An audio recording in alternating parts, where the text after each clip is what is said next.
এই ইলমটার নাম হচ্ছে ইলমে লাদুনি ওয়া আল্লামনাহু মিন লাদুন্না ইলমা। এমন ইলম দিয়েছি যে ইলমটা দুনিয়ার কোনো স্কুল কলেজ ইউনিভার্সিটিতে পাওয়া যায় না, সেই ইলমটা পাওয়া যায় আল্লাহর ওলির দরবারে। চিৎকার মেরে বলুন না সুবহানাল্লাহ। এই জন্য বলেন গাহে ওলি মে ये तासीरों देखी बदलती हजारों की तकदीरों देखी। सुबहानाल्लाह बोलুন। আল্লাহর ওলিদের নজরের মধ্যে আল্লাহ এমন পাওয়ার দিয়েছে, এমন শক্তি দিয়েছে যে একটা নজর দিয়ে হাজারো মানুষের তকদিরকে পরিবর্তন করে দিতে পারে। গাউসে পাক আব্দুল কাদের জিলানী রাদিয়াল্লাহু তাআলা আনহুর ঘরে একজন চোর ঢুকেছিল।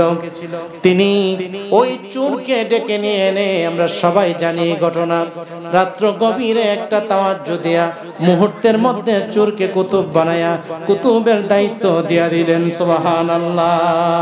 এটা হচ্ছে আল্লাহর ওলিদের নজর করমের এই পাওয়ার, যেই পাওয়ার দিয়ে একটা চোর ব্যক্তিকে ওলি বানায়া কুতুব বানায়া দিতে পারে। সুবহানাল্লাহ। এই জন্য ওলি হচ্ছে তিন প্রকার: ওলিয়ে ফিতরি, ওলিয়ে কসাবি, ওলিয়ে ওয়াহবি। কিছু কিছু আল্লাহর ওলি আছে তারা মায়ের গর্ভ থেকে ওলি হয়, দুনিয়াতে আসে। যেমন বড় পীর আব্দুল কাদের জিলানী রাদিয়াল্লাহু তাআলা আনহু যেদিন এসেছে আমরা জানি, সেদিন তিনি রোজা রেখেছে। আবার সারা দিন রোজা রেখে বয়স একদিন পূর্ণ হয় নাই, তিনি সেহরি করলেন মায়ের দুগ্ধ দিয়ে, আবার ইফতার করলেন মায়ের দুগ্ধ পান করে। তিনি 18 পারা কোরআন একটানা শোনায়া দিলেন, যেটা তার মায়ের গর্ভ থেকেই তিনি শিখে এসেছিলেন।